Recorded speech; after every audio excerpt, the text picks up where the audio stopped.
अमेरिकेचे अध्यक्ष Donald Trump यांनी त्यांची भूमिका पुन्हा बदलली आहे.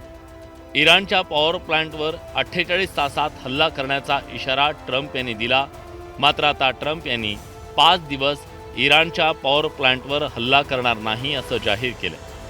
48 तासांचा अल्टिमेटम दिल्यामुळे मध्य पूर्वेतला तणाव टोकाला पोहोचला होता. त्यात इराण झुकायला तयार नाही. उलट होर्मुझ लॉक करण्याची धमकी इराणनं दिली. त्यामुळे युद्धाची भीषणता अनेक पटींनी वाढण्याचा धोका निर्माण झाला. मात्र ट्रम्प आता 5 दिवसांचा ब्रेक घेत आहेत. त्यामुळे धोका तात्पुरता टळला.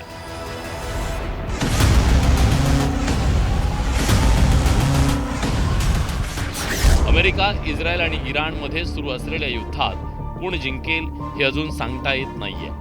कारण बलाढ्य अमेरिका इस्रायलला इराणकडून जशास तसं उत्तर दिलं जात आहे.